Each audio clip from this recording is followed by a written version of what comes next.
Yo la team, c'est It's Different and I'm here to make the difference another time, another day. Let's go! On connaît tous un mec dans notre entourage qui est à fond dans le nofap. Vous savez, ce mouvement qui a été créé il y a quelques années et qui concerne majoritairement les hommes justement, dans le fait de faire de la rétention séminale, arrêter totalement de se masturber, garder cette énergie en eux, arrêter la pornographie surtout, parce que c'est le plus gros des problèmes, arrêter la pornographie et garder cette énergie pour justement l'appliquer dans des choses qui pourraient les aider dans leur vie, telles que lancer leur business, être plus social parce que voilà, regarder du porno ou ne plus avoir d'énergie parce que voilà, you beat your meat all day, ça prend absolument toute ton énergie, tu te sens bizarre, tu n'arrives plus à parler aux gens, enfin tu te sens anxieux socialement. Oui, tu es faible, et tu es faible parce que justement tu te prives de cette énergie. Donc voilà, il y a plein de raisons pour lesquelles la majorité des gens vont faire du nofap. Mais s'il y a bien une chose que j'ai pu remarquer au fil des années, c'est que le nofap peut être très dangereux si tu as la mauvaise mentalité. Une mentalité de culpabilisation, c'est-à-dire que chaque fois que tu vas replonger, chaque fois que tu vas rater, tu vas mettre des attentes incommensurables. Il y en a beaucoup qui sont en mode... voilà, à partir d'aujourd'hui, plus jamais je me masturbe, plus jamais je ne regarde de pornographie, plus jamais. C'est-à-dire qu'ils passent d'un point où ils consommaient tous les jours depuis des années. Donc il y en a, ils ont commencé très tôt, que ce soit à 8 ans, 10 ans, 12 ans, 15 ans. Aujourd'hui, ils ont la vingtaine, 25 plus. Et ils se disent du jour au lendemain, paf, ils vont arrêter. Mais non, ça ne marche pas comme ça. Ça ne marche pas comme ça parce que dans la vie, il faut suivre le processus, un certain processus. Regarde les bâtiments qui sont autour de toi, qui sont dans les grosses villes. Tu penses que du jour au lendemain, on les a posés comme ça? Non, on a bâti des fondations solides. D'abord, on a creusé, on a analysé le terrain. On s'est dit, on a planifié. On s'est dit, ok, comment on va faire tenir ce building de 300 mètres de hauteur? Ok, il faut des fondations solides. On prépare le terrain. Paf, paf, paf. On regarde. Ensuite, on met le plan en marche et on suit le plan à la lettre. Et ensuite, voilà, chaque jour, petit à petit, tu vois que le building commence à se former. Il prend 1 mètre, chaque jour, 1 mètre, 1 mètre, 1 mètre, 1 mètre, 1 mètre. Au bout d'un an, c'est bon, voilà, les constructeurs, ils sont super forts. Déjà, chapeau à eux, parce que c'est un truc de fou de faire ce genre de choses. Et voilà, ils ont réussi. Et toi, tu penses que du jour au lendemain, tu vas bâtir une guérison solide. C'est-à-dire que tu vas te distancier de la pornographie, de la masturbation excessive et ce genre de choses du jour au lendemain. Non, ça ne marche pas comme ça. Tu dois suivre un processus. Rappelle-toi toujours que tu ne peux pas mettre tes chaussures avant tes chaussettes. C'est logique. Mais il y en a qui vont essayer de sauter et brûler des étapes continuellement. Et quand tu essayes de brûler une étape, elle te revient quelques mois, quelques jours, semaines plus tard à la gueule et violemment. Et ça veut dire que tu vas replonger encore plus violemment dans tes travers, tu vois. Parce que tu as voulu sauter des étapes. Parce que tu as voulu cheat the game, tu as voulu tricher. Mais le créateur du jeu, quand il voit que tu veux tricher, quand il voit que tu ne suis pas les règles, bah, il va te punir violemment. Tu dois prendre déjà ton temps. Tu dois prendre ton temps. Et tu dois regarder comment tu pourrais séparer, par exemple, le processus en plusieurs étapes. Mais c'est pas là que je voulais en venir. Moi, c'était plutôt une question de mentalité, dans le sens où la mentalité du loser, la mentalité du perdant. C'est-à-dire qu'il y en a qui sont beaucoup pris par cette mentalité où ils sont concentrés dans la défaite. Complètement, ils sont concentrés dans la défaite, c'est-à-dire vis-à-vis de leur nofap. Tu vas les voir compter leur strike, le nombre de jours d'affilée qu'ils vont tenir. Oh les gars, ça fait 5 jours, 6 jours, 12 jours. 3 semaines, 1 mois, ouais ça fait 1 mois que j'enchaîne. Et le jour où ils vont juste rater, paf, ils vont recommencer à zéro. Et ils vont se sentir super mal parce qu'ils pensent que tous leurs efforts d'avant n'ont servi à rien. Et ils pensent que... En fait, c'est comme s'ils effaçaient le passé, tu vois. Ils effaçaient le passé et comme s'ils n'avaient eu aucun effet et comme si pendant ces jours de victoire, ils n'avaient pas été des gagnants. Et ils vont se concentrer seulement sur cette petite défaite. Parce qu'en gros, ils se mettent des attentes incommensurables. Ils se mettent des attentes de fou. Ils pensent que c'est possible de se priver totalement de toute leur expression sexuelle. Non, ce n'est pas possible. C'est comme le flot d'une rivière. Tu ne pourras jamais te priver complètement de ton une expression sexuelle. Soit tu la transmutes, soit elle trouvera un moyen de sortir par elle-même. Et cette mentalité du loser, j'aimerais la mettre par exemple en comparaison avec d'autres mentalités. C'est-à-dire, je vais vous prendre un exemple. Par exemple, vous voyez les ligues professionnelles de sport. Par exemple, je vais prendre la NBA ou par exemple, il y a la Ligue 1, ce genre de choses. Est-ce que vous les voyez se concentrer et parler de leur bilan de saison régulière en termes de défaites? C'est-à-dire que quand ils vont nous donner le pourcentage de leur saison, est-ce qu'ils vont dire ouais, cette saison, on a 50%, 60% de défaites. Ouais, cette équipe, elle a 80% de défaites. Non, en fait, ils se concentrent souvent en victoire. C'est-à-dire qu'ils vont se dire, ok, cette saison, on a eu 60% de victoire. Ou on a eu 20% de victoire, 30% de victoire. En fait, ils vont regarder leur victoire. Ils vont établir une période. C'est-à-dire que il y a la saison régulière qui dure un nombre de matchs ou un nombre de jours. Par exemple, en NBA, ça va être 82 matchs. Et sur ces 82 matchs, imaginons que, voilà, tu gagnes 60 matchs. Voilà, là, tu te dis, ok, là, on a fait à peu près, je sais pas, 80% de victoire.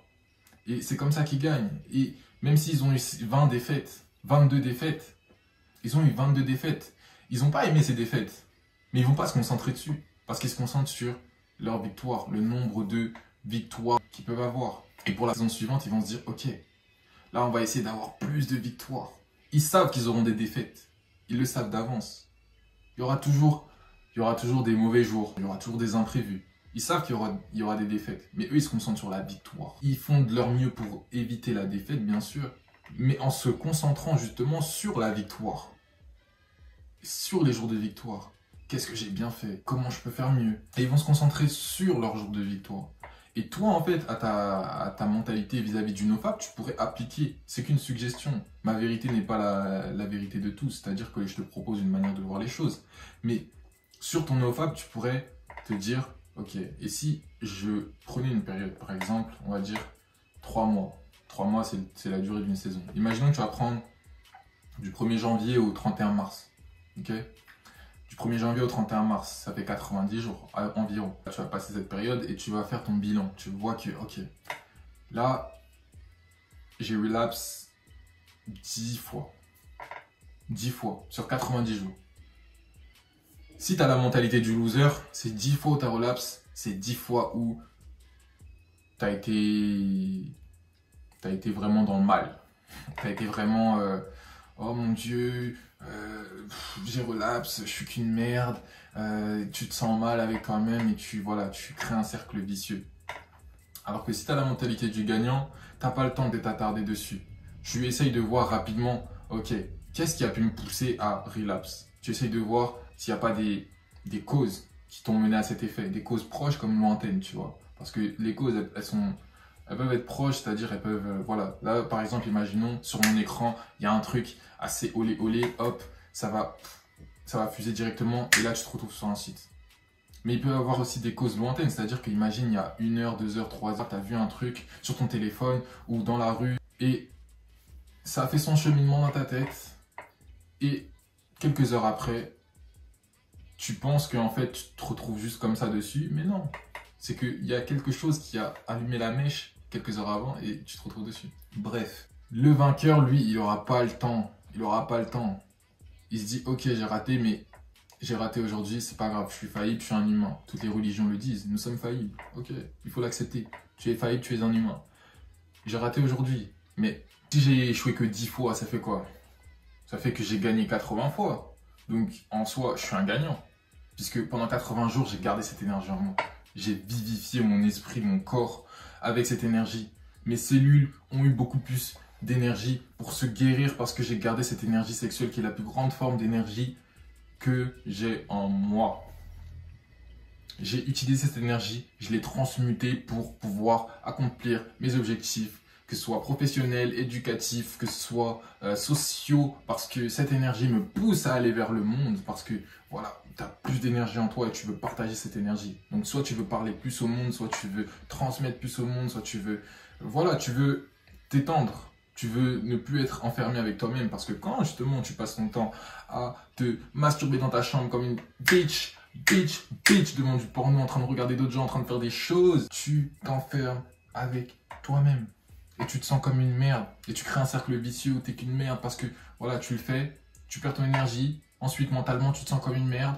Et ensuite, tu cherches un moyen de, justement, rehausser ce petit sentiment de... Tu cherches ce petit flot de dopamine qui va faire que tu te sens moins comme une merde. Et soit tu vas le trouver dans la bouffe, soit tu vas le trouver dans l'alcool, soit tu vas le trouver dans les soirées, soit tu vas le trouver encore en regardant du porno et en te masturbant.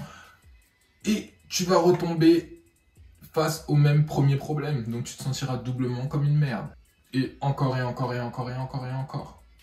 Et ça t'enferme avec toi-même. Parce qu'après, socialement, tu te sens bizarre, tu te sens pas adapté, tu n'as pas beaucoup d'énergie, tu vois les femmes comme des objets, tu n'es plus adapté. Tu n'es plus adapté au monde. Et c'est pour ça que tu dois garder ce que tu regardes. Et tu dois aussi garder tes mains, les maîtriser, prendre le contrôle, faire de ton mieux en tout cas. Et cette énergie que tu vas pouvoir garder en toi, elle pourra te reconnecter au monde parce que tu voudras t'étendre. Plus tu auras d'énergie, plus tu voudras connecter au monde, plus tu voudras impacter le monde de quelque manière que ce soit. De quelque manière que ce soit. Celui qui va commencer à vibrer de plus en plus haut, il voudra s'étendre. Il ne peut pas rester enfermé sur lui-même. Il veut s'étendre. Il veut faire communion avec tout. Il veut être un. Il veut partager et créer des liens. Créer des liens de quelque manière que ce soit. On a tous, dans tous nos objectifs, d'autres personnes sont impliquées. D'autres personnes sont forcément impliquées dans tes objectifs ou dans les choses que tu aimerais changer, dans les choses que tu aimerais améliorer vis-à-vis de toi-même. Il y a forcément peut-être un lien aussi avec le monde extérieur. Si tu n'avais pas un monde extérieur, par exemple, tu t'en foutrais de la majorité des choses. Tu n'aurais pas besoin de mieux parler, tu n'aurais pas besoin d'être plus intelligent émotionnellement, tu n'aurais pas besoin de toutes ces choses. Parce que tu n'aurais pas de monde auquel faire face, tu vois. Tu n'aurais pas besoin de ça. Donc c'est pour ça que cette énergie te permettra de te connecter au tout. Et de te reconnecter aussi pleinement déjà avec toi-même. De rehausser ton niveau d'énergie. Tu es comme une batterie. Chaque fois que tu vas te... Mon énergie baisse. Alors que si justement je garde toute cette énergie, je la garde et je la réutilise ailleurs. Déjà, la batterie est pleine, mais elle est super pleine. Tellement pleine que je peux balancer mon énergie au monde. Je peux, juste là, tu m'entends, je peux balancer mon énergie au monde. Je peux te motiver, je peux te donner envie de, d'un coup, te reprendre en main, d'exceller, changer ta vie. Tu peux charger les autres, d'une certaine manière. C'est une bonne analogie, je pense, mais tu peux charger le monde. Et si tu veux impacter le monde, si tu n'as déjà pas assez d'énergie pour toi-même, tu ne pourras rien faire pour les autres. Occupe-toi premièrement de ta santé, de ton bien-être, de t'élever spirituellement et physiquement. Et ensuite, tu pourras avoir cette influence sur ceux qui t'entourent, indirectement ou directement. Que tu le veuilles ou que tu ne le veuilles pas. J'espère que tu as kiffé cette vidéo. N'hésite pas à liker, lâcher un commentaire, c'est très important. N'hésite pas à me dire de quoi tu voudrais que je parle, bien sûr. Et let's go. Tchuss.